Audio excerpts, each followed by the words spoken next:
오라버니들 안녕하세요. 오늘은 만지면 무조건 하고 싶게 만드는 여자 신체 VTOPO에 대해서 말씀드려 보도록 하겠습니다. 오라버니들은 지금 호감이 있거나 좋아하는 여자가 있으신가요? 관심 있는 사람을 만났을 때와 관심 없는 사람을 만났을 때 우리의 행동은 완전히 달라지는데요. 좋아하는 여자와 빨리 연인 관계로 발전하고 싶지만 어디를 어떻게 스킨십해야 확실히 내 여자로 만들 수 있는지 몰라서 전전긍긍하고 있는 분들이 계실 겁니다. 오늘은 여자가 가장 자극적으로 느끼는 부분이 어디인지, 어떻게 자극하고 만지면 좋은지 그 방법을 알려드릴게요. 여자의 몸에는 터치했을 때 더 자극적으로 느껴지는 부위가 있고 잘 느끼지 못하는 부위가 있습니다. 남자들이 잘 모르는 자극했을 때 여자들이 아주 잘 느끼는 신체 부위에 대해서 알려드릴 텐데요. 아직 잘 모르고 계셨다면 영상을 끝까지 시청해 주시기 바랍니다. 같은 시간 터치를 하더라도 여자가 강한 자극을 느끼는 부위가 있고 별 느낌을 받지 못하는 부위가 있습니다. 그런데 많은 남자들이 이것을 잘 모르고 별로 느낌이 없는 부위를 열심히 터치하며 시간 낭비를 하곤 하는데요. 사랑하는 내 파트너와 봄게임에 들어가기 전 서로를 터치하는 과정은 매우 중요합니다. 여러분은 애무가 뭐라고 생각하시나요? 애무란 단어의 뜻을 찾아보면 주로 이성을 사랑하여 어루만짐이라고 나옵니다. 즉 서로의 사랑을 확인하고 존중받는 육체적, 정신적 교감이 일종의 사랑의 행위인 거죠. 관계하기 전 충분히 상대를 어루만지고 사랑을 표현해주는 행위는 굉장히 중요한데요. 하지만 많은 남자들은 욕망이 앞서고 마음이 너무 급한 나머지 이런 교감의 과정 없이 무작정 들이대는 경우가 많습니다. 이 경우 여자들은 애정이 느껴지지 않고 내 몸만 원하는 것 같아 실망하고 상처를 받기도 하는데요. 연인 사이 가장 은밀하고 가까워지게 되는 행위가 오히려 독이 되는 순간이 돼버리는 것이죠. 반면에 관계 전에 충분하고 부드럽게 터치해주면 여자는 사랑이 충만하다고 느끼며 만족감을 느끼게 됩니다. 여자는 성관계로 만족감을 느낄 확률이 불과 42%밖에 안 되지만 남자는 92%라고 해요. 즉 여자 2명 중에 1명은 성관계로 만족감을 느끼지 못한다는 거죠. 그래서 이 확률을 끌어올리기 위해서는 효율적인 터치 과정이 중요합니다. 그런데 여자가 가장 자극적으로 느끼는 부분에 대해 우리는 아직 잘 모르고 있는 것들이 많습니다. 자극을 받으면 성적으로 반응하게 되는 민감한 신체 부위를 제대로 자극하면 더 만족스러운 성생활할 수 있기 때문에 여성의 몸을 탐험해 이런 부분을 찾아내는 게 중요합니다. 그래서 오늘은 이상한 곳을 터치하느라 시간 낭비하지 않고 같은 시간을 들이더라도 여자가 더 자극적으로 느끼고 흥분하는 신체 부위에 대해서 순위별로 알려드릴게요. 여자가 가장 자극적으로 느끼는 신체 부위 5위 입술. 입술은 얼굴에서 코 다음으로 가장 돌출되어 있는 부분으로 피부 표면에 가까이 위치해 있는 신경말단이 모여 있습니다. 신경말단이 무려 손가락 끝보다 100배나 더 많은데요. 즉 손가락을 만지는 것보다 입술에 자극을 주는 것이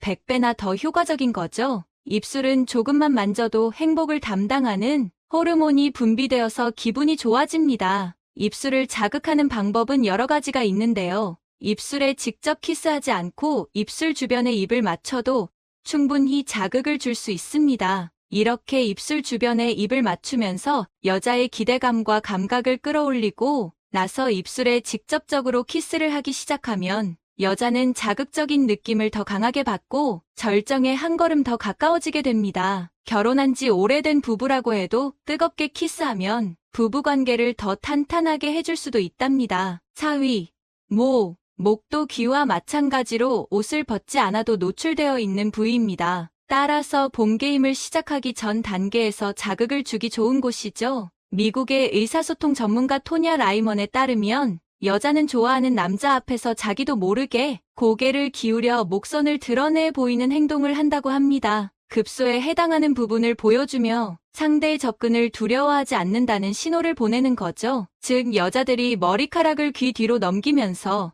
목선을 보여주거나 하는 행위가 모두 자신의 매력을 어필하기 위해 하는 행동이랍니다. 목과 귀는 사람들이 많이 관심을 가지는 부위는 아니지만 사실 정말 섬세하고 성적으로 쉽게 자극을 받을 수 있는 부위예요. 특히 목 뒷부분에 살짝 입을 맞추면 굉장히 짜릿하면서도 야한 느낌을 줄 수도 있습니다. 예전에 방영한 드라마 더 킹 영원한 군주에서 이민호가 김고은에게 한 목키스 장면이 화제가 되기도 했죠. 목 뒷부분뿐 아니라 앞부분도 부드럽게 입 맞추며 아프지 않게 살짝 깨물어보세요. 드라큘라 관련된 영화나 만화에서 드라큘라가 여성의 목을 흡혈하는 장면에서 대다수의 여성들이 성적인 자극을 받았다고 합니다. 그만큼 여성에게 있어 목은 굉장히 자극적인 부위라는 거죠. 그러니 오늘 밤엔 내 파트너 목에 부드럽게 입 맞추면서 살짝 깨물어보세요. 짜릿한 느낌을 받으면서 금방 절정에 도달하게 될지 몰라요. 3위, 가슴. 대부분의 남성들이 여성의 가슴에 반하지만 제대로 자극하는 방법을 잘 모르는데요. 그냥 마구 주무르는 경우가 많죠. 가슴을 자극할 때는 너무 세게 잡거나 당기지 않도록 조심해야 합니다. 파트너의 반응을 보면 좋아하는지 싫어하는지 알 수 있으므로 파트너의 반응을 살피면서 부드럽게 터치해주세요. 그런데 여자의 가슴 크기별로 터치하는 방법을 달리해야 하는데요. 큰 가슴의 경우 지방층이 두꺼워서 24% 정도 자극에 둔감합니다. 이 경우 윗가슴보다 가슴의 아랫부분이나 그 주변 옆구리 쪽부터 쓸듯이 자극을 주는 편이 좋습니다. 반면 작은 가슴은 작은 자극에도 민감하게 반응해서 가슴에 집중해 조금만 신경을 쓰면 엄청난 효과를 볼 수도 있어요. 작은 가슴의 경우 너무 강하게 자극하기보다는 부드럽고 약하게 자극을 주는 것이 더 효과적입니다. 여성은 가슴 자극만으로도 절정에 도달할 수 있다고 하니까 이 부분을 적극적으로 자극해주는 것이 좋아요. 2위. 허벅지 안쪽. 손가락으로 허벅지 안쪽을 부드럽게 만져보세요. 아마 파트너는 금세 자극을 받고 더 많은 것을 원하게 될 것입니다. 이때 긴장감이 가장 커지며 얼른 본 게임을 시작하길 원하게 되죠. 허벅지 안쪽은 정말 민감하고 예민한 부분이라서 키스하고 나서 공략하면 좋습니다. 특히 은밀한 곳과 가까운 자리에 위치하고 있기 때문에 본 게임에 들어갔을 때 자극을 상상하며 기대감이 빠르게 커지고 얼른 시작하고 싶어서 안달나게 만들 수 있는 부위입니다. 이것을 이용해 오히려 상대방을 애타게 만들 수도 있죠. 1위. 여자의 그곳. 여자가 가장 자극적으로 느끼는 부위는 바로 여자의 그곳이랍니다. 그 중에서도 여자의 그곳 윗부분에 있는 조그만 콩알이 메인인데요. 남자의 방망이가 느끼는 자극과 비슷한 느낌을 줄 수 있다고 해요. 이 부분은 오로지 성적인 쾌락만을 위해 존재하는 기관인데요. 임신 8주차 전에 성별이 정해지지 않았을 때는 하나의 기관으로 있다가 8주차 후에 성별이 나뉘면서 여자는 콩알의 모습으로 남자는 고추의 모습으로 변하게 됩니다. 직접적인 관계만으로 쾌감을 느끼는 여성은 42%이지만 이 부분을 자극하고 만족시켜주면 대부분의 여성들이 절정을 경험하는 것으로 나타났습니다. 오래 할 자신이 없거나 어디를 자극해야 할지 모르겠다면 이 부분을 적극적으로 자극해보세요. 지금까지 만지면 무조건 하고 싶게 만드는 여자, 신체 부위 5곳에 대해서 말씀드렸는데요. 잘 숙지하셔서 상대 여자와의 결정적인 순간에 반드시 써먹어 보시길 바랍니다.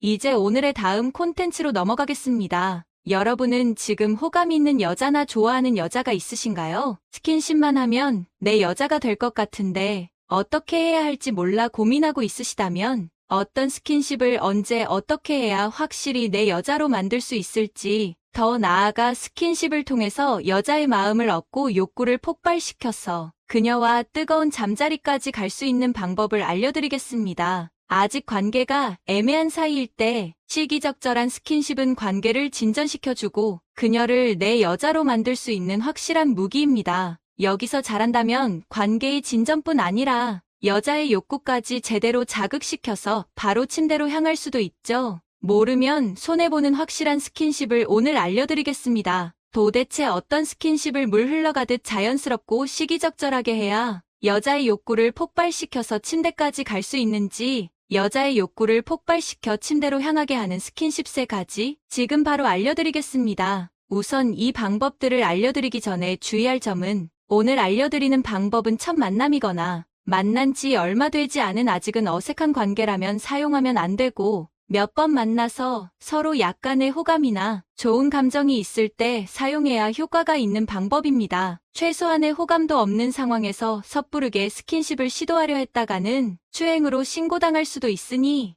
반드시 조금의 호감이라도 있는 여자들에게만 사용하시길 바랍니다. 최소한의 호감만 있다면 이 방법을 통해서 여자의 마음을 얻고 욕구를 폭발시켜 자연스럽게 뜨거운 잠자리까지 가질 수 있습니다. 그렇다면 어떤 여자가 최소한의 호감이 있는 여자일까요? 알아보는 방법은 많이 있지만 대표적인 방법들 몇 가지를 알려드리겠습니다. 첫 번째, 연락을 주고받을 때 나한테 질문을 많이 하는 경우. 두 번째, 자기의 개인사를 조금씩 알려주는 경우. 세 번째, 만났을 때 눈을 자주 마주치고 잘 웃으며 리액션이 좋은 경우. 네 번째, 관심사를 물어봐서 답을 하면 맞장구를 치며 공감하는 경우. 그럼 최소한의 호감 신호를 확인하는 방법도 알았으니 본격적으로 여자의 욕구를 폭발시켜 침대까지 가는 스킨십 3가지를 알려드리겠습니다. 머리를 쓰다듬어라, 손목을 잡아라 같은 뻔하고 실제로는 크게 도움도 안 되는 뜬구름 잡는 소리가 아닌 진짜 여자를 만나는 상황에서 실제로 적용할 수 있고 도움이 되는 내용들로만 구성했으니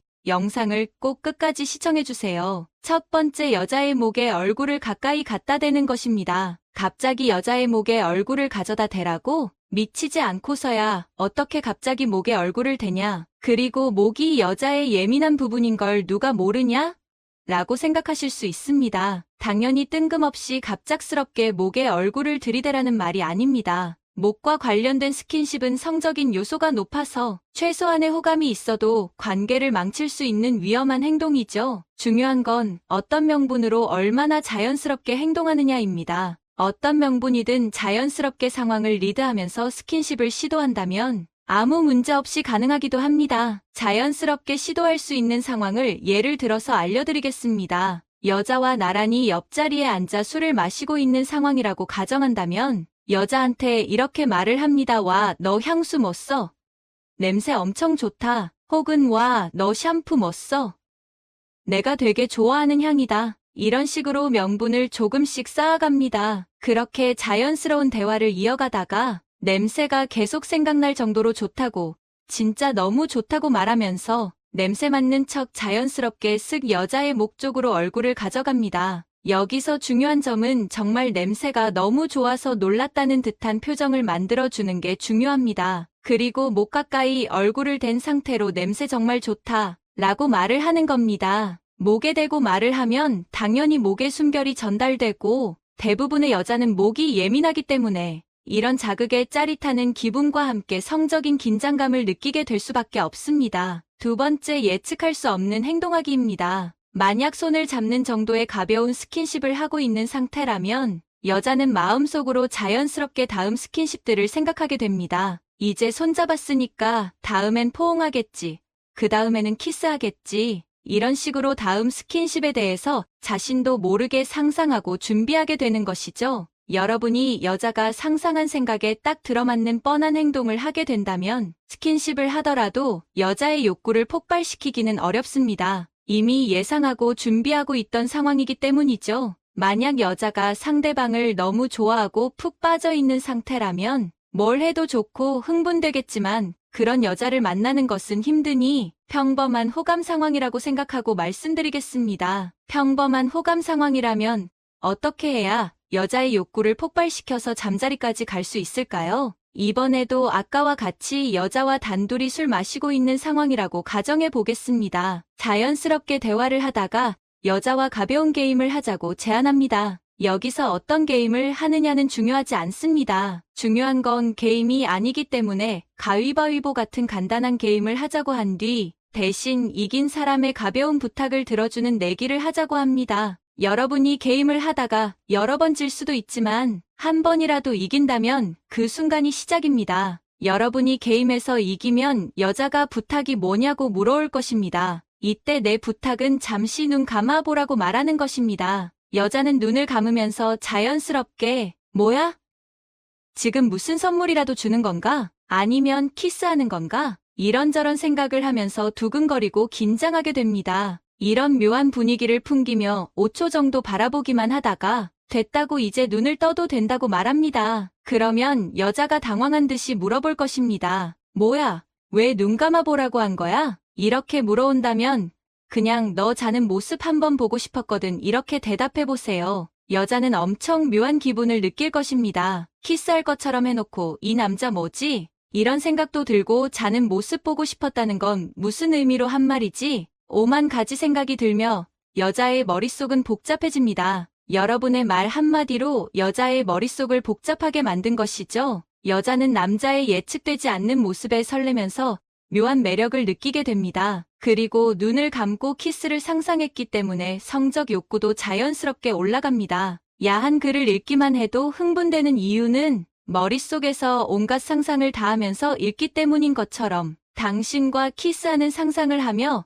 여자는 이미 욕구가 높아져서 달아올라 있을 확률이 높은데 여기서 키스하지 않고 그저 자는 모습이 보고 싶었다고 말하면 여자는 예측되지 않는 상황에 당황하면서 묘한 두근거림과 매력을 느끼며 당신에게 빠지게 됩니다. 세 번째는 스킨십을 하다가 먼저 끊기입니다. 심리학 용어 중에 자이가르닉이라는 효과가 있습니다. 이 효과가 무엇이냐면 인간은 완결된 일은 머릿속에서 쉽게 잊어버리지만 미완성이거나 미처 끝내지 못한 일은 머릿속에서 쉽게 지우지 못하고 미련을 두는 것이죠. 집이나 유튜브를 보다 보면 중요한 순간에 끊고 광고가 나오면서 잠시 후에 공개되는 모습을 자주 볼 수 있었을 겁니다. 이렇게 하면 시청자들은 뒤 내용이 궁금해서 끊을 수 없는 상태가 되는 것이죠. 이런 자이가르닉 효과를 광고가 아닌 사람 대 사람으로 사용하면 어떻게 될까요? 앞에 첫 번째와 두 번째 단계를 잘하셨다면 호감도가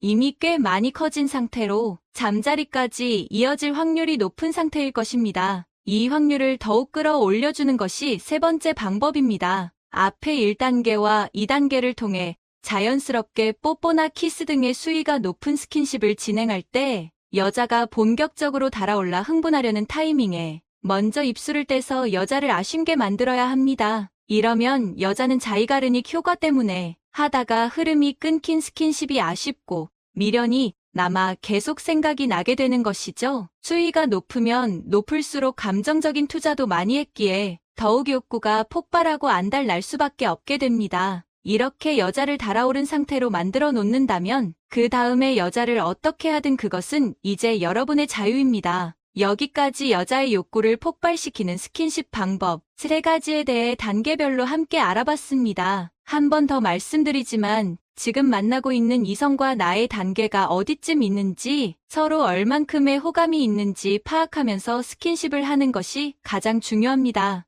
여자와 나의 호감도를 파악하지 않고 섣부르게 스킨십을 시도했다가는 신고당할 수도 있으니 조심하세요. 반대로 호감도만 제대로 파악한다면 앞의 단계들로 여러분은 여자의 욕구를 폭발시켜서 여러분은 기대했던 것 이상의 보상을 받고 내 여자와 하고 싶은 것들을 자유롭게 할 수 있게 됩니다. 마지막 부분은 당신의 삶을 위한 건강 섹션이 될 것입니다. 우유와 무심코 함께 먹은 바로 이것 때문에 암과 치매에 걸렸다는 사실 알고 계셨나요? 건강에 좋은 음식인 우유에도 최고의 궁합인 식품이 있고 오히려 몸을 망치는 상극인 음식이 있습니다. 이렇게 좋은 우유도 잘 먹어야 몸에 좋은 것이지요. 그래서 준비했습니다. 암과 치매 예방을 위해 우유와 최고의 궁합인 음식 3가지와 나쁜 궁합의 음식 3가지를 모두 알려드리겠습니다. 옛말에 병은 입음식으로 들어간다라는 말이 있습니다. 반대로 이야기하자면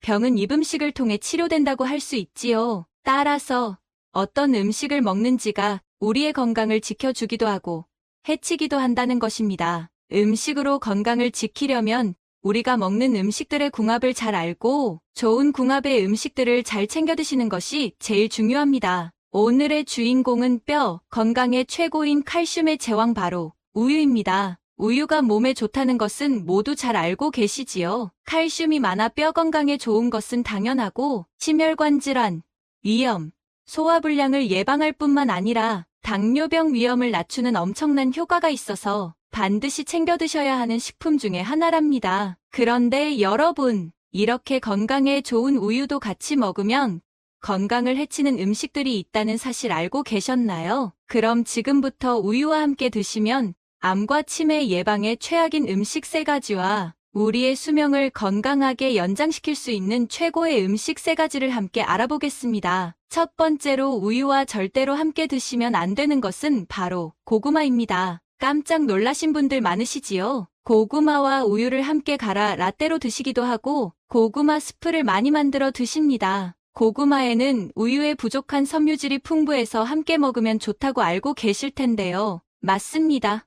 하지만 나이가 들면서 소화 기능이 떨어지고 평소에 역류성 식도염이 있으실 경우에는 특히 주의하셔야 하는데요. 고구마는 섬유질이 매우 풍부한 만큼 우리의 위장에서 오랜 시간 머무르게 됩니다. 포만감이 높아 좋지만 소화 기능이 떨어지게 되면 음식이 충분히 소화되지 않고 위산과 잘 섞이지 않은 음식물이 위로 치밀어 오르는 생목이 오르는 증상이 나타날 수 있습니다. 요즘 고구마를 먹으면 속이 꽉 막힌 것 같고 불편한 느낌이 드시지 않으셨나요? 이때 속이 답답해서 우유를 함께 드시게 되면 우유 속의 포화지방산이 위와 식도의 괄약근을 이완시키면서 위산의 역류를 발생시키게 됩니다. 따라서 역류성 식도염이 있거나 위산 역류가 심한 분들은 각별히 주의하셔야 한답니다. 특히 자색 고구마를 우유와 드시면 더 안 좋습니다. 자색 고구마와 우유를 함께 드시게 되면 우유 속의 칼슘이 자색 고구마 속의 안토시아닌과 결합하면서 체내에 흡수되지 않고 몸 밖으로 배출되기 때문이지요. 그럼에도 우유와 고구마를 꼭 함께 드시고 싶다면 두유나 저지방 우유 또는 오트밀 우유와 함께 드시면 좋습니다.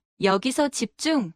고구마 라테를 드실 때 우유 속에 설탕을 넣지 않으셨나요? 절대 안 됩니다. 우유와 설탕은 또 정말 나쁜 궁합인데요. 칼슘이 풍부한 우유의 장점을 모두 해치기 때문입니다. 설탕은 우리 몸속에서 혈액을 산성화시킵니다. 이를 중화하기 위해서 뼈에서 칼슘이 빠져나오게 되는 것이지요. 따라서 아무리 우유가 열심히 뼈에 칼슘을 보충해 주려고 해도 설탕을 함께 드시면 아무 소용이 없어지는 것입니다. 또 우유 속에는 유당이라는 당분이 있는데요. 유당은 혈당을 비교적 천천히 올리기 때문에 우유의 혈당 지수는 낮은 편이랍니다. 그런데 설탕과 함께 드시면 우유의 지방 성분이 설탕의 달콤한 맛을 감소시키기 때문에 더욱더 많은 설탕을 섭취하도록 유도합니다. 악순환이 반복되게 되는 것이죠. 계속 이렇게 우유에 설탕을 넣어 드시게 되면 단맛에 덜 민감해지게 되고 혈당 스파이크가 쉽게 생기고 살이 쉽게 찌는 체질로 변하게 됩니다. 나아가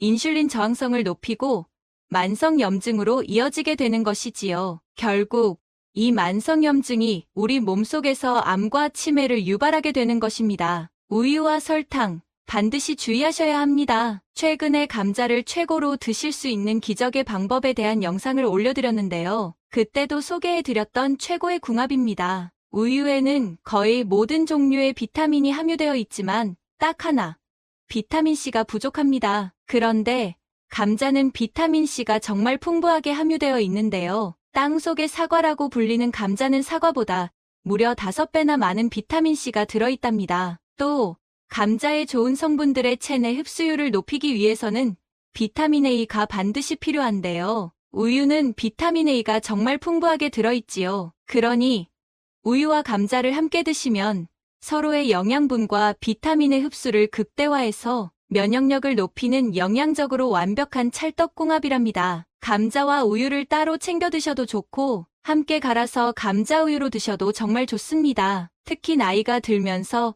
팔다리에 빠지는 근육을 짱짱하게 만드는데 최고의 궁합이니 꼭 기억해 주셔야 합니다. 감자를 최고로 드실 수 있는 방법이 궁금하시다면 오른쪽 위에 영상을 클릭해 주세요. 두 번째로 우유와 절대로 드시면 안 되는 것은 바로 신과일입니다. 레몬, 오렌지, 자몽과 같이 신맛이 나는 과일과 우유를 절대로 함께 드시면 안 됩니다. 마트에 가서 우유 코너에 가보시면 딸기 우유, 바나나 우유, 초코 우유는 있는데 왜 오렌지 우유, 레몬 우유, 자몽 우유는 없는지 궁금하지 않으셨나요? 그 이유는 바로 우유 속 풍부한 단백질의 80%를 구성하는 카제인 때문입니다. 이 카제인은 미네랄을 몸에 필요한 곳, 구석구석으로 운반해주는 역할을 하는데요. 바로 이 성분들이 소화불량을 해결하고 위암을 예방해주는 것이지요. 이 카제인이 산성과 만나게 되면 서로 엉기면서 응고되는데요. 바로 이 과정을 통해 치즈가 만들어지는 것입니다. 그런데 우유를 먹게 되면 우리의 위 속에서 강한 산성의 위산과 만나면서 치즈처럼 덩어리를 만들게 되는 것이지요. 따라서 소화 흡수의 시간이 길어지게 됩니다. 가뜩이나 위산과 우유의 단백질 덩어리를 소화하느라 힘든데 신과일과 함께 드시면 어떻게 될까요? 훨씬 더 큰 덩어리로 응고되겠지요. 그렇게 되면 소화 흡수에 정말 오랜 시간이 걸리게 되면서 속이 더부룩해질 수밖에 없습니다. 이렇게 오랜 시간 소화를 하지 못하고 장 속에서 체류 시간이 길어지다 보면 장내 환경이 나빠지면서 만성 소화불량으로 이어지게 되고 결국 대장염, 대장암 등의 정말 큰 병을 불러올 수 있습니다. 장창이 건강하면 뇌와 정신이 건강하고 치매에 안 걸린다라는 말 들어보셨나요? 그렇습니다. 장창은 제2의 뇌라고 불릴 정도로 장 건강은 우리의 뇌 건강의 척도입니다. 따라서 꼭 소화가 잘 될 수 있는 음식을 챙겨 드시는 것은 건강을 위한 정말 좋은 습관이지요. 토마토는 최고의 항산화 효과를 가진 1등 슈퍼푸드입니다. 특히 당분이 많지 않은 대신 수분의 함량이 높아 당뇨 환자분들께 꼭 추천드리는 식품인데요. 토마토에는 라이코펜과 베타카로틴과 같이 심혈관 질환을 예방하고 항암 효과를 내는 강력한 항산화 물질이 가득합니다. 우유 속의 유지방은 바로 이 항산화 성분의 체내 흡수율을 최고로 끌어올려주는데요. 나아가 토마토 속에 함유된 비타민 K가 우유의 풍부한 칼슘이 체외로 빠져나가는 것을 막아 체내로 모두 흡수될 수 있도록 도와주니 정말 최고의 궁합이랍니다. 특히 토마토와 우유를 함께 드시면 골다공증 예방 효과를 더욱 높일 수 있으니 꼭 기억해 주셔야 합니다. 세 번째로 우유와 절대로 함께 드시면 안 되는 것은 바로 생마입니다. 깜짝 놀라셨나요? 건강을 위해 마를 우유와 함께 갈아 꿀을 조금 넣고 챙겨 드시는 분들 많으신데요. 그런데 정말 주의해서 드셔야 합니다. 바로 생마 속에 들어있는 수산염 성분 때문인데요. 수산염 또는 옥살산이라고 부르기도 합니다. 생마 껍질을 손으로 만지면 간지럽지 않으셨나요? 이 수산염 옥살산 때문에 간지러운 것인데요. 수산염이 몸속에서 칼슘과 만나면 뾰족한 모양의 결정체를 만들고 체외 배출이 어려워지게 됩니다. 그러면 체내에 그대로 쌓이게 되면서 온몸의 근육통을 일으키고 신장염, 요로결석을 유발하고 심각한 경우 신장암까지 유발할 수 있습니다. 그런데 우유는 고칼슘 식품으로 특히 위험한 조합인 것이지요. 결석이 있으셨던 분은 우유와 생마를 함께 먹지 마시고 괜찮으시다면 생마의 껍질을 완전히 제거하고 반드시 식초물에 담가두셨다가 소금으로 문질러서 중화를 시키고 난 후 흐르는 물에 여러 번 세척하시고 나서 드셔야 합니다. 또 생마와 비트, 시금치에도 수산염 옥살산이 많기 때문에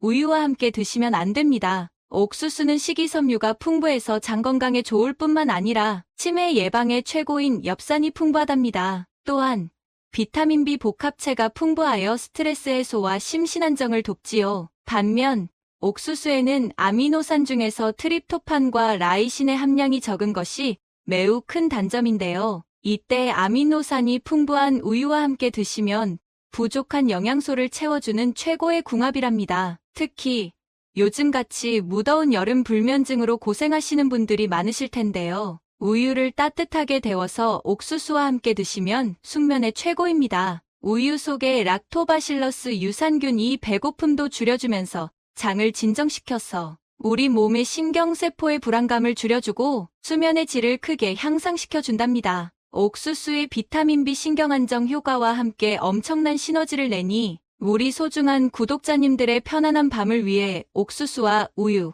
꼭 기억해주세요. 지금까지 우유가 함께 드시면 최악의 궁합인 음식 3가지와 최고의 궁합인 음식 3가지를 모두 알아보았는데요. 마지막으로 정리해볼까요? 우유는 고구마가 아니라 대신 감자와 함께 드시고 절대 설탕은 넣지 말아주셔야 해요. 또 우유는 신과일과 드시면 소화불량이 계속될 수 있으니 대신 토마토와 함께 드세요. 마지막으로 생마를 우유에 갈아 드시지 말고 옥수수와 우유를 함께 드셔야 합니다. 오늘도 도움이 많이 되셨나요? 다음번에도 더 유용하고 실전에 사용할 수 있는 내용으로 많이 준비해 오겠습니다. 더 힘낼 수 있게 구독, 좋아요, 알림 설정까지 꼭 부탁드리겠습니다. 시청해주셔서 감사합니다.